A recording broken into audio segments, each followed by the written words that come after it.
Hiya, I'm John Clare. I'm standing with Joan Gray and Mike Dixon in Aycliffe North Ward, and this is the third actually of a series of vlogs in which I'm talking about the things that we're promising along with the other Aycliffe County Councillors should we be elected. And I'm going to start off today talking about the problems that we're having, the anger that I am being subjected to about dog fouling. Just to show you a couple of photos. This guy is walking along a street in our ward at 2 or 3 in the morning. He's not only allowing his dog to foul in the middle of the pavement, but he's not clearing it up. So the residents who are incandescent about it are having to go out and clear up after him. This is clearly unacceptable, and the issue is such a problem that even the opposition candidates have actually noticed that people are cross about this, and you'll have noticed in their leaflets 1 or 2 vague promises that they're going to tackle litter and dog fouling. I do take objection to this because sort of saying you're going to do something and actually being able to do something about it are very different. Sort of it's a lot harder than just saying we will tackle it. So what are you going to do about it? Who is going to do it?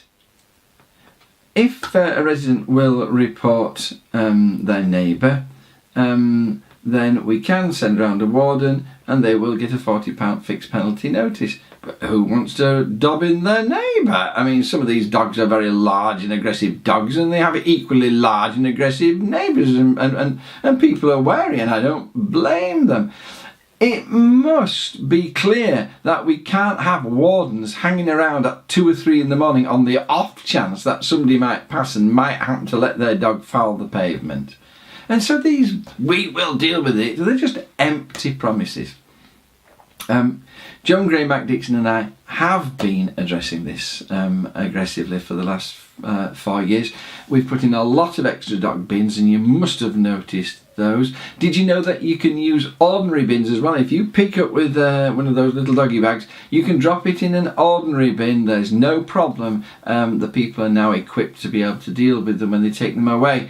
Did you know that Great Aycliffe Town Council offers free dog bags? You can pick them up from the council offices, from the Oakleaf Sport Complex, from the town park wardens, and from Aycliffe Village School. And Durham County Council has what it calls a green dog walkers scheme, where people go around with dog bags stuffed in their pockets, offering them to other dog walkers. So that we are providing people with plenty opportunity to deal with the dog muck.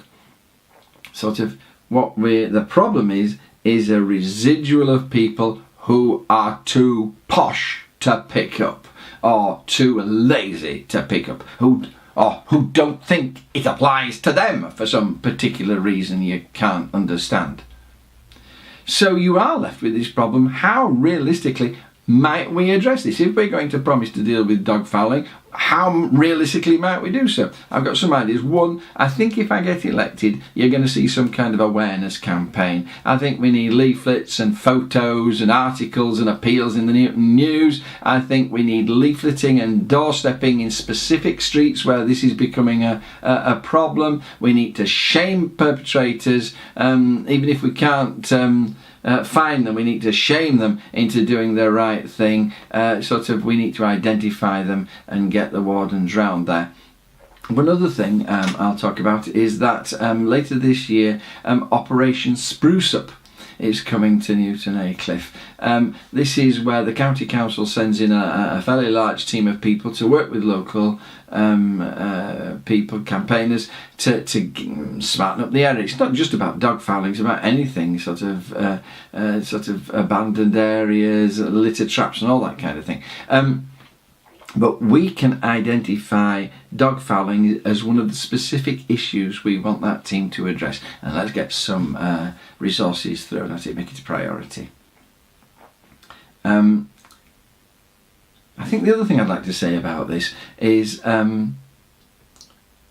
however, that environment and environmental promises need to be about much more than just litter and dog poo. I watched a programme on the television the other day when we were looking at the Earth from space over the last 40 years, and I have never come away more depressed in my life. As far as I can see it, by the end of the next century, the Earth is going to have the utmost difficulty sustaining human life. I just thought, well, this is the end of human life. We are wrecking the planet. And I know I can't do anything as a county councillor about these bigger issues of global warming, but what we need to do is we need to make sure that at our local level we are not just making it manicured and tidy and nice, but that we are actively doing what we can to positively promote nature. Both Joan Gray and I are on the Environment Committee, and in the last 4 years we've had particular studies of the woodlands, particularly the ancient woodlands of which we've got very few in County Durham. How can we protect them and enhance them? You'll have noticed our wildflowers initiative, because you'll have seen them along certain verges. We've got to try and work to get some of our areas and other areas so that it is more natural. The Great Aycliffe Neighbourhood Plan that is coming up for referendum in June, I think the 22nd of June, and you'll have heard that it's trying to protect the green spaces of Newton Aycliffe, but it's much more than about green spaces. It needs to be about green corridors, and they need to be connected at either end so that we can get a biodiversity flow of flora and fauna backwards and forwards. We don't just need green spaces, we need to ensure that these are healthy green spaces. Cobblers Hall Nature Reserve is somewhere specific where Joan, Mike and I are promising to take action as well. Now, promise number 10 is that we will enhance the Cobblers Hall Suds Nature Reserve by building an observation area. And the money's there to do that, and we will do that. But I think we're having talked to people, including one woman who just refused to believe that there was any plan for the area at all. That is not true. There's a very detailed plan of planting and what we're going to do. I suspect, it costs thousands of pounds, but I suspect those horses have either eaten or trampled what we put in. But we need to look at what's happening, see whether it's working, and we need to address the biodiversity within that area as well. And I'll tell you one other thing as well before I shut up.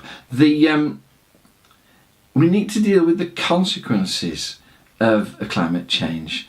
Things like storms and flooding in particular. And are you aware that that's one of the jobs of the Environment Scrutiny Committee, and that we have a body set up in County Durham which is working with communities and with businesses on their what's called their resilience, which is their ability to cope with some kind of natural disaster such as a flood. That's why we're not just making vague promises about tidying up. Our promise on the environment is as follows: that we will 2. Continue to improve the local environment, addressing not only litter, dog fouling, etc., but the wider issues of biodiversity and resilience. And it is that broader picture, the understanding of the broader picture and of our need to address the bigger picture, that makes our promise so much more valid than these vapid promises that you may read in other people's manifestos, and why it is so important, please, that you return Labour councillors to continue this work. Thank you.